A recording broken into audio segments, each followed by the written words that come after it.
شیخ صاحب د امراض کوم مرضونه شریعت وایي چې لکه به دغه څاروي مثال ګوډ دی یاسې نور چې شریعت ښودلي بعضې خلک پکې ځان نه بعضې چې لکه ښکرې ماتې نو کوم امراض دي چې شریعت وایي په دا پکې موجوده نو قرباني به ستا جایز نه وي دې کې خو هیڅ شک نشته چې موږ ته د الله رب العالمین د طرف نه حکم دی چې قرباني من شعائر الله ده او د الله د شعائر تعظیم به کوئ. قرآن کې الله وایي ومن يعظم شعائر الله فإنها من تقوى القلوب.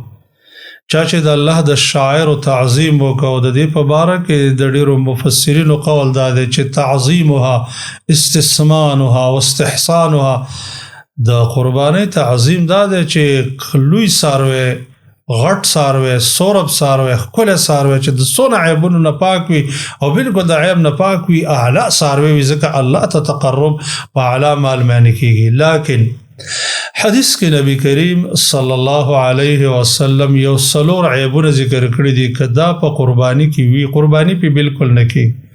محمد رسول الله صلی الله علیه وسلم فرمای اربع لا تجوز فی الاضاحی سلور قسمه عیبجن څاروي دی چې هغه په قربانۍ کې نه صحیح کېږي په هغې قرباني کول صحیح نه دي. یو العوراء بین عورها یو هغه څاروی چې هغه ړوند وي په یو سترګه باندې د ړوندوالي ښکاره وي. دویم والعرجاء البین ضلعها هغه ګوډ څاروی چې د هغې ګوډوالی ښکاره وي. او دریم والمریضة بین مرضها هغه څاروی چې هغه بیمار وي چې د هغې بیماري ښکاري. او څلورم والکثیرة التي لا تنقي هغه خوار څاروی چې د ډېر خواروالي د وجې نه د هغې په هډوکو کې ماغزه نه وي.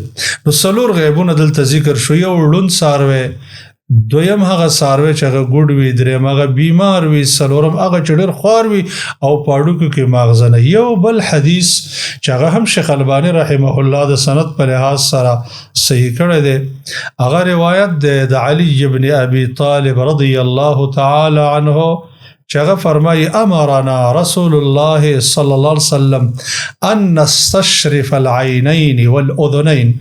مونږ ته رسول الله صلی الله علیه وسلم حکم کړی دی چې مونږ به د څاروي سترګې او غوږ ته ښه دقیق نظر کوو والا نضحي بخرقه ولا شرقه ولا مقابله ولا مدابره او مونږ به قرباني نه کوو په هغې څاروي چې د هغې غوږ ګول څیرې شوي په اوږدو څیرې شوي شاته طرف نه څیرې شوی مخې طرف نه.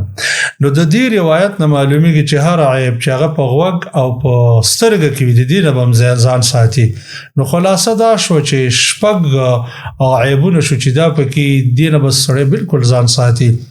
څلور اول روایت کې ذکر شو لوند څاروی ګوډ څاروی خوار څاروی او دغه رنګي مریض څاروی او دو عیبونه هر عیب چې په غوږ او په سترګه کې وي دا بالکل په قربانۍ کې نه کېږي. نور اعظم القرن هم راغلی دی روایت کمزوری دی چې ښکرې ماته شوي ډېرو فقهاو پې قول کړی دی او بعضې فقهای کرامو به ډېر عیبونه ذکر کړي دي چې هغه په احادیثو کې نه دي راغلي خو هغې په دې بنیاد باندې ذکر کړي دي چې بس د الله د قربانۍ د تعظیم د شاعرو راشي او یا دا د هغوی خپل سوچ کړی دی قیاس یې کړی دی چې دا عیب خو د دغه عیب نه چې په حدیث کې ذکر دی ډېر غټ عیب دی نو پکار دی چې په دې باندې ونه شي. لیکن موږ ته کتاب او سنت باندې عمل کول ضروري دي. څه چې په قرآن او سنت کې راغلي دي هغه زموږ دین دی.